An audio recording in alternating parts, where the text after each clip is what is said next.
Hoje é dia 27 de janeiro. Nesse dia, em 1945, às 3 da tarde, soldados do Exército Vermelho Soviético chegaram aos portões de Auschwitz. Eles estavam perseguindo as tropas nazistas em retirada. Não esperavam encontrar o que encontraram. Ninguém esperava. E o que aconteceu naquele dia mudou para sempre a forma como a humanidade olha para si mesma. Antes de falar da libertação, a gente precisa entender o que era Auschwitz. Não era um campo só, era um complexo de mais de 40 instalações. Auschwitz I, o campo original, Auschwitz II, Birkenau, o centro de extermínio em massa, e Auschwitz III, Monowitz, o campo de trabalho escravo. Entre 1940 e 1945, mais de 1.300.000 pessoas foram deportadas para lá. Pelo menos 1.100.000 foram assassinadas. 90% judeus, mas também poloneses, ciganos, prisioneiros de guerra soviéticos, homossexuais, dissidentes. Tudo planejado, documentado, orçado. Um projeto industrial de genocídio. Agora vamos para janeiro de 1945. Os nazistas sabiam que o Exército Vermelho estava chegando. Então, entre 17 e 21 de janeiro, eles evacuaram o campo às pressas. Forçaram cerca de 60.000 prisioneiros a marchar no inverno polonês, as Marchas da Morte. Quem não conseguia era fuzilado ali na estrada. Aproximadamente 15.000 pessoas morreram nessas marchas. Os nazistas também tentaram apagar evidências. Explodiram câmaras de gás, queimaram crematórios, destruíram documentos, mas não deu tempo de destruir tudo. E 7.000 prisioneiros ficaram para trás. Doentes demais para andar, velhos demais ou jovens demais, né? Tinha muitas crianças. Os nazistas os abandonaram esperando que morressem antes da chegada dos soviéticos. E aí, chegamos no momento, 27 de janeiro, por volta das 3 da tarde. Os soldados soviéticos entram em Auschwitz. E o que eles encontram é difícil de descrever. Primeiro, os 7.000 sobreviventes, muitos pesando menos de 40 quilos. Crianças que pareciam esqueletos ambulantes, doentes com tifo, tuberculose, desnutrição extrema. Alguns não conseguiam nem ficar em pé. Havia relatos de prisioneiros que, quando viram os soldados, nem reagiram, porque simplesmente não acreditavam que aquilo estava acabando. Alguns acharam que era outra crueldade nazista. Outros estavam catatônicos demais para processar. Mas não eram só os sobreviventes. Os soviéticos encontraram os armazéns, chamados de Canadá pelos prisioneiros, porque Canadá representava riqueza.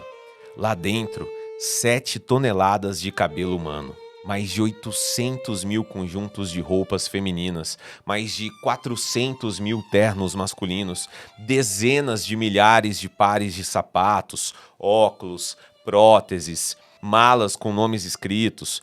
Encontraram também as câmaras de gás parcialmente destruídas. Os crematórios que os nazistas tentaram explodir, mas não conseguiram completamente, os documentos, listas de transportes, registros de seleção, e encontraram as barracas. Em uma delas, especificamente no bloco 11, estavam crianças, cerca de 600 crianças e adolescentes. Os soviéticos não estavam nem preparados para aquilo, eles eram soldados, eles não eram equipes de resgate humanitário, mas fizeram o que puderam. Improvisaram hospitais de campanha, distribuíram comida, mas com cuidado, né? Porque dar comida em excesso para quem está em desnutrição extrema pode até matar. Chamaram então médicos e enfermeiros das cidades próximas. Mesmo assim, centenas de sobreviventes morreram nas semanas seguintes à libertação, porque o corpo simplesmente não aguentou. Tinham sobrevivido ao inferno, mas não sobreviveram às sequelas. Eu não sei se você sabe, mas essa não foi a primeira libertação. Outros campos já tinham sido libertados antes, como Majdanek, em julho de 1944. Mas Auschwitz era diferente. Primeiro, pela escala, né? Era o maior centro de extermínio. Segundo, porque os soviéticos documentaram tudo. Fotografaram, filmaram, catalogaram, e essas imagens circularam pelo mundo. Foi a primeira vez que a humanidade viu, de forma inequívoca, a industrialização do genocídio. Não era só violência de guerra, era um sistema. E isso mudou a forma como o mundo entendeu o que tinha acontecido. Nos julgamentos de Nuremberg, que começaram em novembro de 1945, as evidências de Auschwitz foram centrais. E foi a partir daí que o termo crimes contra a humanidade ganhou peso jurídico real. Em 2005, a ONU escolheu 27 de janeiro como Dia Internacional em Memória das Vítimas do Holocausto. E hoje é também um dia de responsabilidade. A nossa responsabilidade de lembrar que genocídios não começam do nada.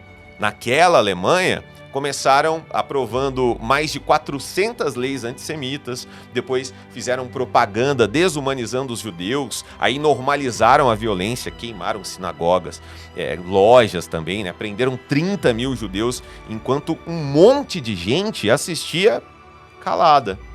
Coisas horríveis acontecem quando a maioria fica em silêncio porque não é comigo.